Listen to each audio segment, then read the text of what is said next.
Welcome back to the channel for another video on our 22 WRX.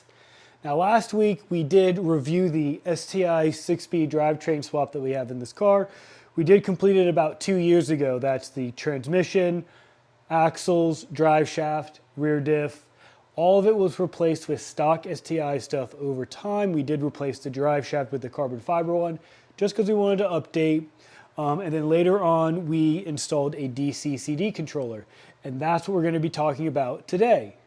So last week you guys really seemed to like the 6-speed swap info video. I did get a couple requests about talking about the DCCD specifically. Now I didn't talk about too much in the last episode because we were mostly talking about the swap and just what's needed. But we're going to go on the inside of the car. I'll show you how I set up the DCCD controller and how I retrofitted the controls into the car, because when you go on iWire's website, there's a few options when you go to the DCCD Spider Kit.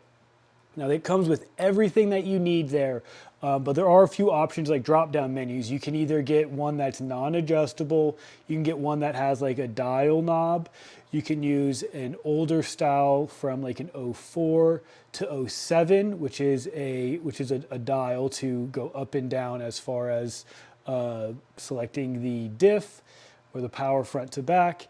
And the other option is the SI drive. So you'll have a drop down menu for all of those. You could basically use any one that you want. Now I think using the 08 Plus, which is the SI drive, I think that is the way to go, and I'll show you guys why. Let's go.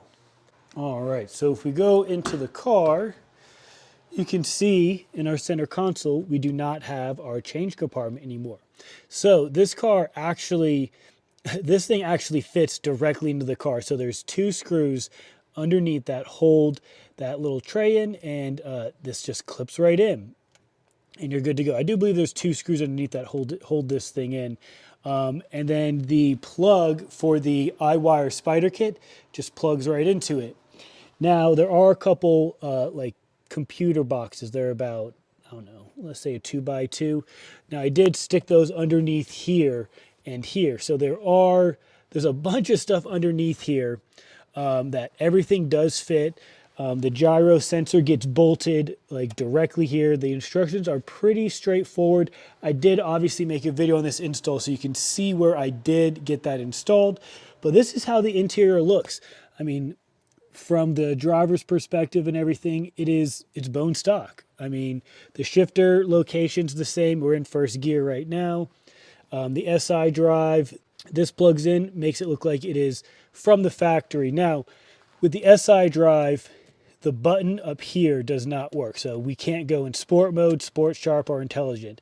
This button doesn't work, but these 2 work. So the one on the left side is for auto or manual, and this is to select your diff front or back. Now I'll get into the driver's side. I will start it up and I'll show you the little LED screen that it comes with and where I mounted that. And I'll show you how these buttons work. So let's get over there. We'll get the car started.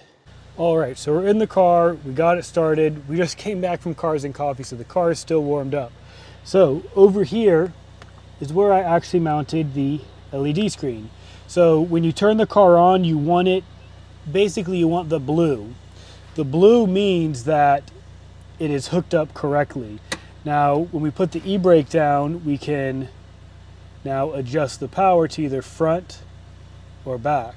So I generally like to use it in the green mode. Sorry, I'm not showing you guys my hand, but this is controlled with my hand right here. That's what's making these move up or down.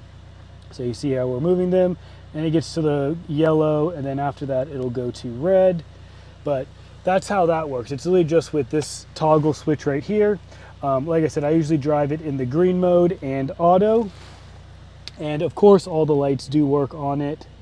If you can see there, it is light out, so it's not like super bright, but you can see the lights are on. But that's how we're currently set up. And that's how the SI drive system works. So there's one other cable I need to show you guys. It is under the hood.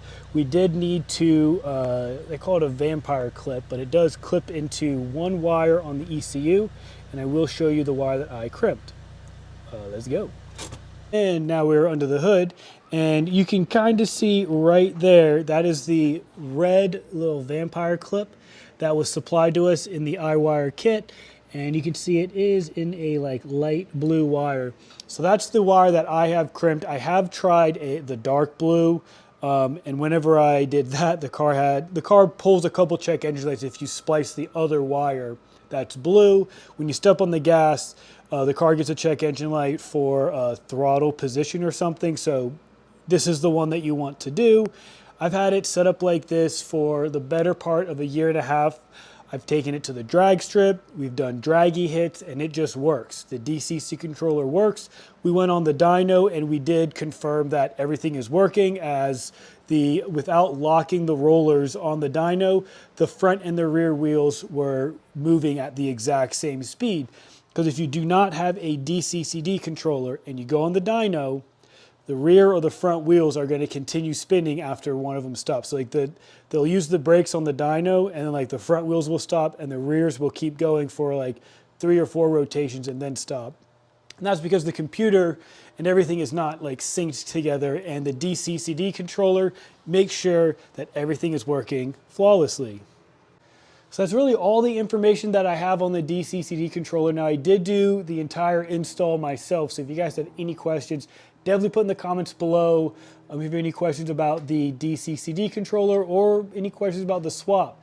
I feel like there is a lot of misinformation out there from people talking with shops and just maybe just making stuff up on their own. But I did all of this on my own in this garage, the STI swap and the DCCD install. So any questions you guys have, definitely put it in the comments below, and I'll try to get to all of you guys as quickly as possible. But that's all I got for you guys in this one. Until next week, see you guys.